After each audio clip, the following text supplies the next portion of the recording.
Rodolfo Walsh es para mí un tablero de ajedrez bien jugado. Es militancia hasta la última letra. Es literatura de la mejor y un periodismo que ya no se hace. Rodolfo son esos ojos pícaros detrás de un marco de carey. El adjetivo te lo debo, podría decir Walsh, aquel criptógrafo salvador, pura inteligencia y sin academia. Rodolfo, ganador eterno en el ajedrez. Eduardo, ¿quién fue Rodolfo Walsh?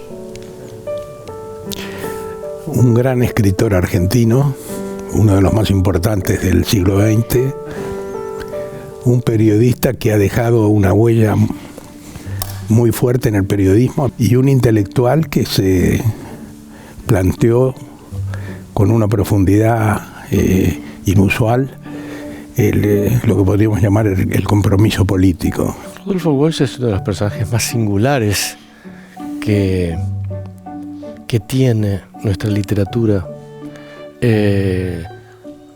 Singular por su avanzada como narrador, singular por su compromiso político con su época. Si respondiese como escritor tendría que decir el personaje soñado, ¿no? Digo, bueno, es muy difícil encontrar un personaje que sea más rico, ¿no? En un momento descubrió que para cambiar el mundo no bastaba con la literatura. Hacia principios de los años 70 sintió, como tantos otros, la necesidad de que había que actuar para cambiar un país que estaba, bueno, bajo las dictaduras militares. Su obra es una obra lamentablemente trunca.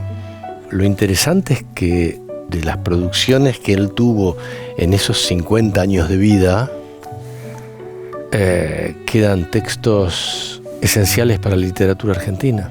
El más grande periodista argentino, un escritor que para mí él estaba destinado a ser tanto más grande que Borges, lo hubiese sido. Digo, vivió 50 años, ¿no? Exacto, lo tenía todo, y nada, e incluso con su compromiso como ciudadano con la realidad argentina, ¿no?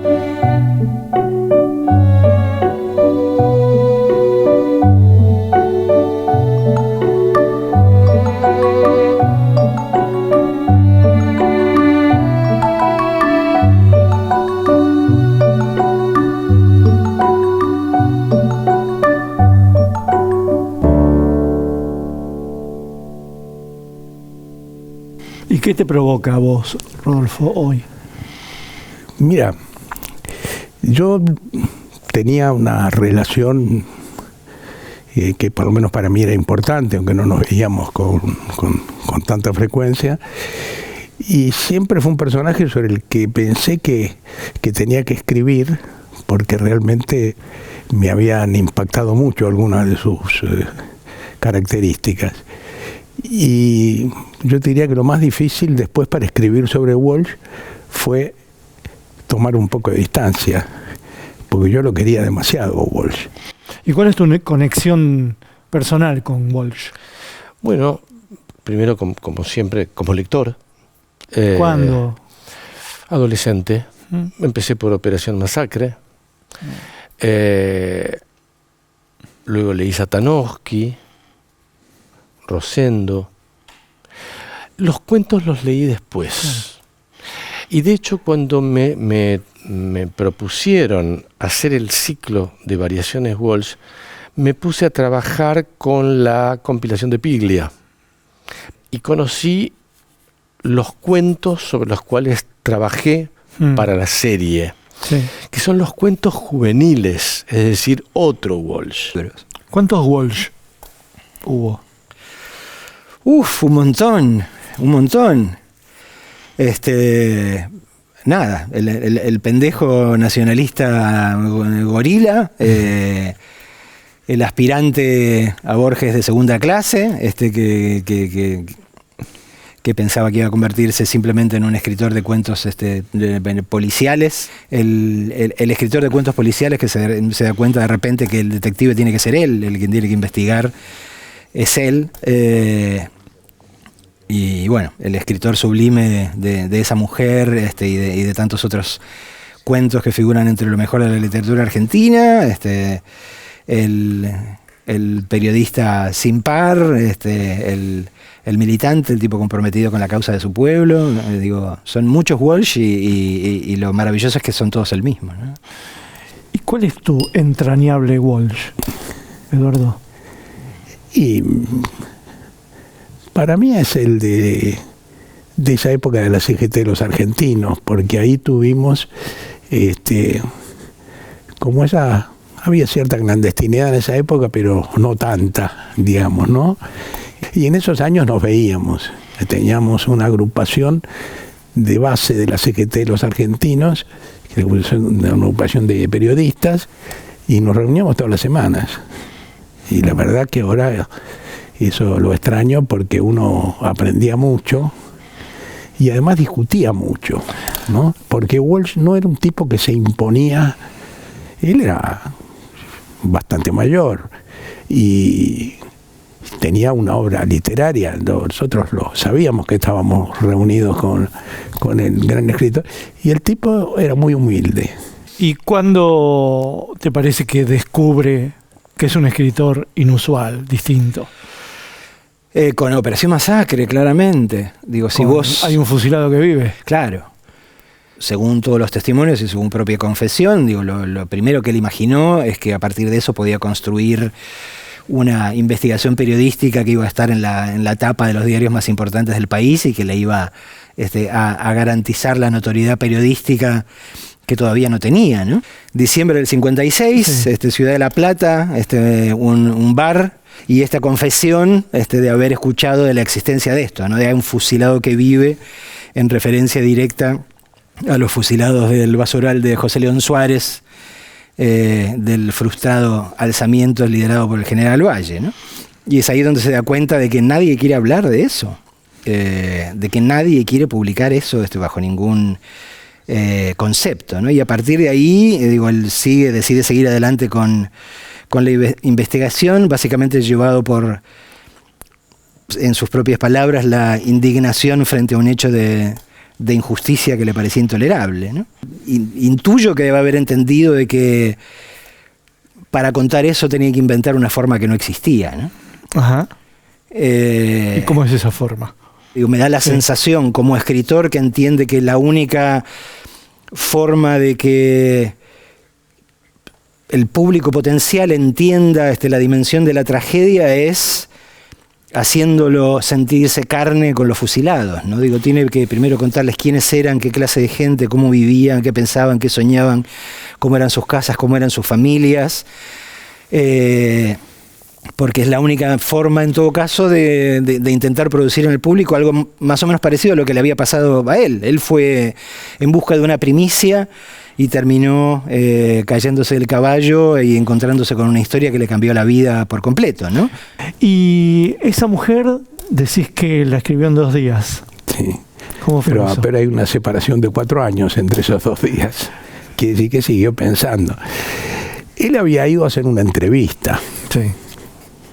Al milico. Al milico, es decir, al coronel que tenía el cadáver de Evita en algún lugar del mundo, es decir, que estaba a cargo de ese cadáver, y que tenía una relación, como cuenta bien Walsh en su libro, enfermiza con Evita, mezcla de admiración, de odio, sí, ¿no? Que me parece que Walsh ahí también pintó bien lo que fue la actitud de algunos sectores de la oligarquía argentina frente a Evita, ¿no? Sí. Sobre todo de algunas mujeres que la odiaban como, bueno, ahora después seguimos viendo lo que significa ese odio a lo popular en la Argentina, pero además tenían una admiración notable por esa mujer que hacía las cosas que las mujeres, ni siquiera las de la oligarquía, podían hacer en ese momento, sí, ¿no? Y la entrevista fracasa porque el coronel no le dice a Walsh dónde está. Claro, qué es lo que quiere saber. Lo que quiere saber. Pero ese cuento fue ganando importancia y centralidad con los años, en la medida que se transformó un poco en un símbolo de lo que era la más brutal de las demostraciones hasta dónde podía llegar el antiperonismo, como la sustracción del cadáver, ¿no? ¿Y se nota eso de que era bilingüe en su literatura?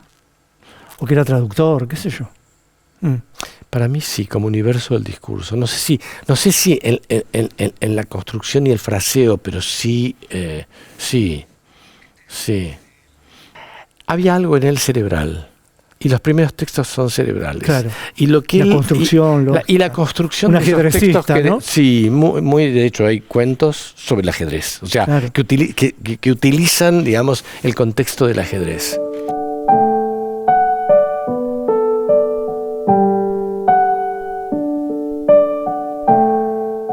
¿Fue revolucionario en el periodismo, Walsh? En algún sentido, yo creo que sí. Por ejemplo, en el periodismo de investigación. Pero ahí yo te diría que hay también la gran diferencia entre Walsh y otro. Por ejemplo, el periodismo de investigación que se sigue haciendo es que en Walsh había un patrón de conducta, una ética del periodismo que desgraciadamente después no siempre se ha mantenido, ¿no? Claro. Es decir, él tenía un compromiso, es decir, no investigaba para el poder, sino investigaba para desnudar los mecanismos del poder, digamos, ¿no? ¿Es incómodo para la literatura argentina el compromiso político de Rodolfo Walsh? Sí, es incómodo porque en principio muchos escritores peronistas de izquierda con un gran compromiso político no dieron el mismo paso y uno seguramente se preguntaron por qué yo no hice lo mismo que Walsh. En realidad la respuesta la dio Walsh muy bien, ¿no? Hablando de la muerte de Paco Urondo. Dijo, algunos dieron un pasito más. Podría haber dicho, dimos un pasito más, ¿no? Claro. Que fue el de pasar al compromiso de la lucha armada. Claro. Me parece que a partir de Operación Masacre me da la sensación de que lo que se genera en él es la sensación de que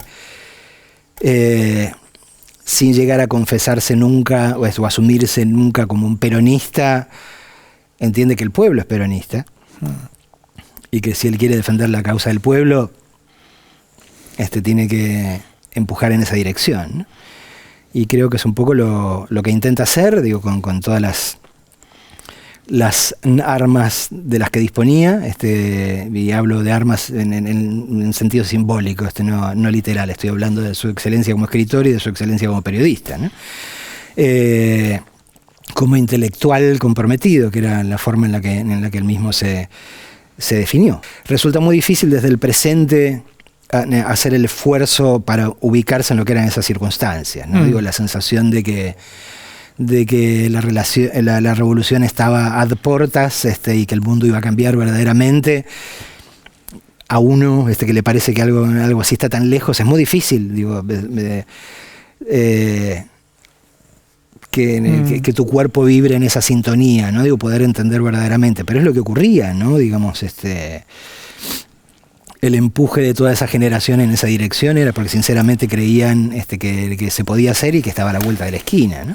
En el campo de la política yo creo que la experiencia fundamental, y es una experiencia periodística, es cuando él se incorpora a la CGT de los argentinos y dirige el diario. Uh-huh. Eso porque el diario no era simplemente un boletín de una organización sindical, ¿viste? Tenía vida propia. ¿Eso en qué año es? Y eso es en el 68. Pero Walsh era, las veces que él se asumió una responsabilidad así cotidiana en el periodismo, sí, siempre tuvo que ver con la política. Prensa Latina, la CGT de los argentinos, el diario Noticias. ¿Pero cómo se le da la oportunidad de Prensa Latina a él, Cuba? Se le da a través de Massetti, que era el fundador de Prensa Latina, Jorge Ricardo Massetti, y que recluta a una serie de periodistas argentinos, entre los cuales el más importante, por no decir el que más ha trascendido, es Rodolfo.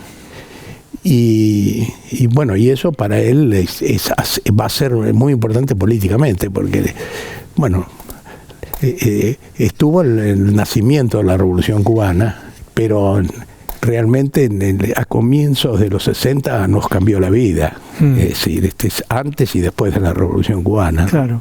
Walsh en Cuba, por un lado colaborando con Massetti a armar prensa latina, y en sus horas libres tratando de jugar al criptógrafo y de desentrañar esas comunicaciones extrañas, Sí. Entre las cuales después iban a estar las claves de lo que iba a ser la invasión a la Bahía de los Cochinos. Digo, es una locura. Digo. Sherlock Holmes, ¿no? Ajá. Por eso digo que... Y logra su Claro, cometido. claro. Digo, por eso digo que como escritor al menos, digo, para mí es el personaje ideal, ¿no? Digo, es difícil encontrar un personaje más perfecto, y más complejo y más fascinante, ¿no? Pero su relación con Massetti tiene que ver con las redacciones, tiene que ver con alguna militancia en algún sindicato. Ese es mi eslabón perdido. Probablemente ahí también haya jugado como eslabón Rogelio García Lupo, Claro. que también estuvo en el grupo inicial del nacionalismo con Walsh Claro. y con Massetti, y que me parece que siguió más ligado al periodismo que Rodolfo, que en esos años del primer peronismo después fue básicamente un escritor, como Claro. decíamos, ¿no? Claro, porque Pajarito García Lupo estuvo en Prensa Latina.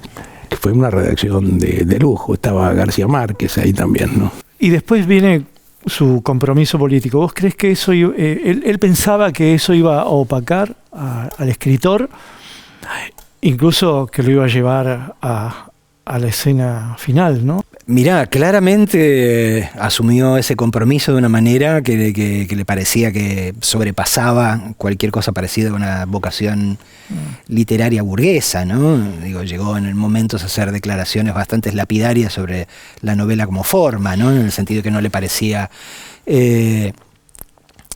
adecuada para el proceso revolucionario que imaginaba que se venía, ¿no?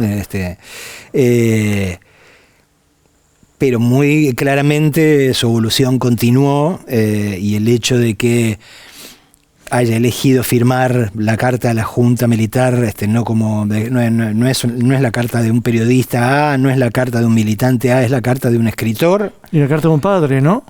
Claro, bueno, ahí está la carta a Vicky y la carta a los amigos. Pero él, digamos, para lo que podemos suponer que creía que podía llegar a ser su último texto, digamos, entraba dentro del mundo de las posibilidades, con bastantes fichas, él elige definirse como un escritor, ¿no? No, con la Carta Abierta es un gran escritor. Yo creo que la Carta Abierta es uno de los textos importantes de la literatura política argentina, sin ninguna duda. Con la característica además de que, como se convirtió en el texto emblemático para las celebraciones del 24 de marzo y todo lo que tenga que ver con los orígenes del movimiento de derechos humanos, Claro. este es un texto que tenía una difusión que raramente los textos de un escritor son tan difundidos y conocidos. Hay un hito que por ahí no hablamos, quiero ver si estás de acuerdo, que para que publique, que para que distribuya la Carta Abierta, y que es la muerte de su hija, ¿no? Sí, El asesinato sí, de su hija. sí. ¿Eso te parece un hito final en la vida de...? Sí, un hito que va, se integra en una serie de malas noticias, digamos así, ¿no? Cuando lo trasladan a Paco Uronda Mendoza, que él sabe que difícilmente sobreviva, bueno, la muerte de Vicky, su hija, después la muerte de algunos compañeros muy cercanos que trabajaban con él. Eso es lo que le da ese tono dramático al testimonio que la carta a la Junta Militar, ¿no? Vicky, eso es algo terrorífico. Yo también creo que la carta de él está ligada a Vicky, Ajá, a lo que pasó. ajá. ¿Por qué? Porque fue tan violento y tan terrible lo que pasó a su hija, que yo creo que también a él lo dio vuelta, lo sublevó, lo empujó al todo por el todo.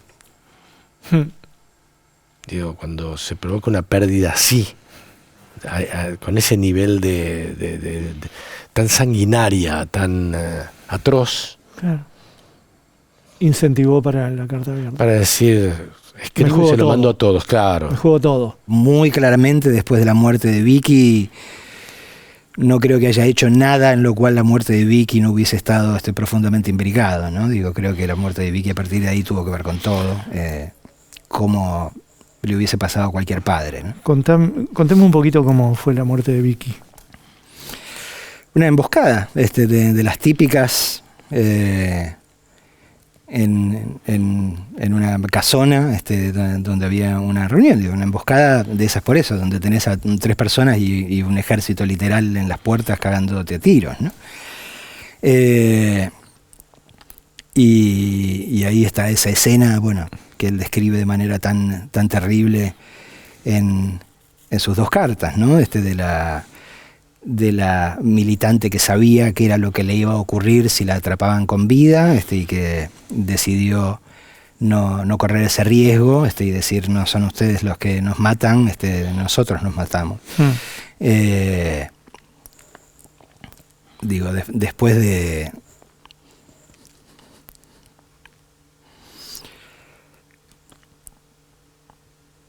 un gesto de coraje semejante de parte de una hija tuya, ¿cómo podés no intentar estar a la altura, ¿no?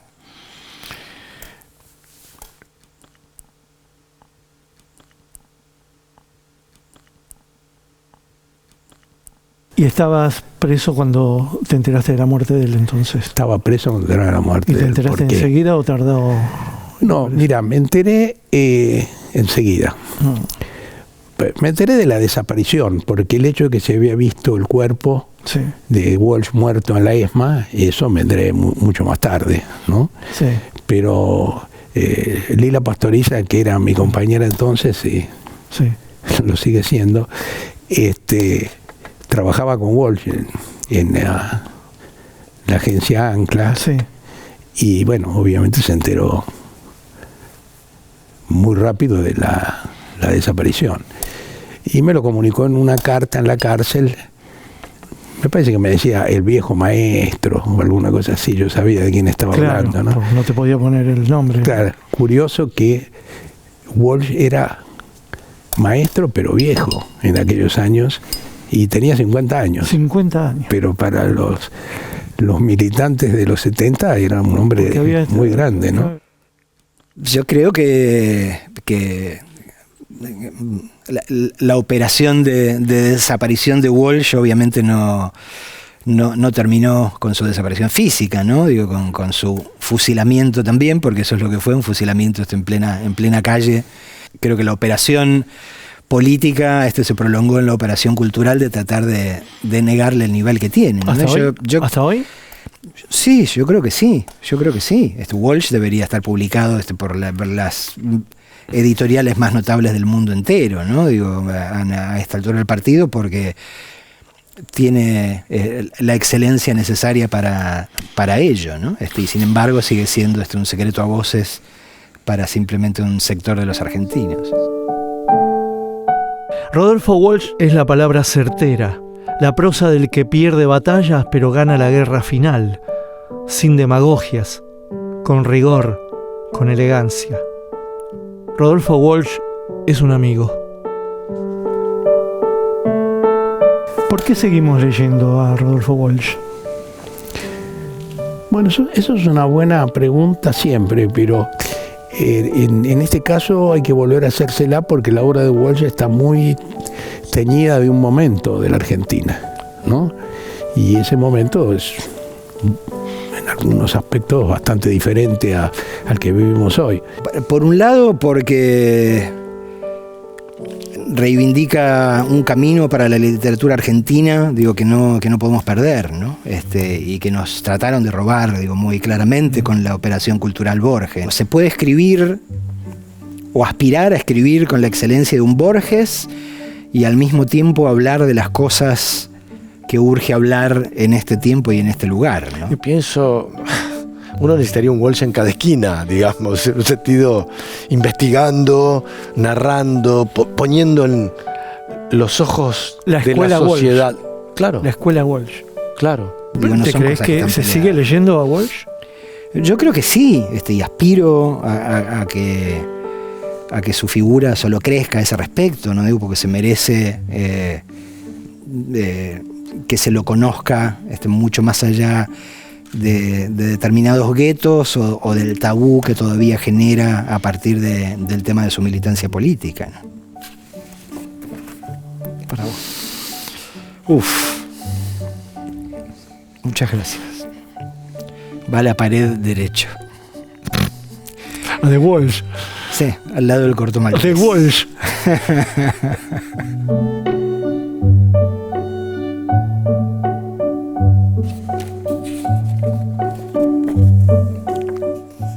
Para ti. Maravilloso. Muchas gracias. Gracias por la invitación. Gracias.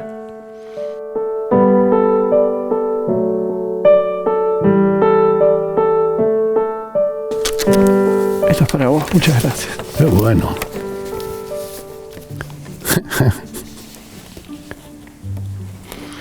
Qué bueno.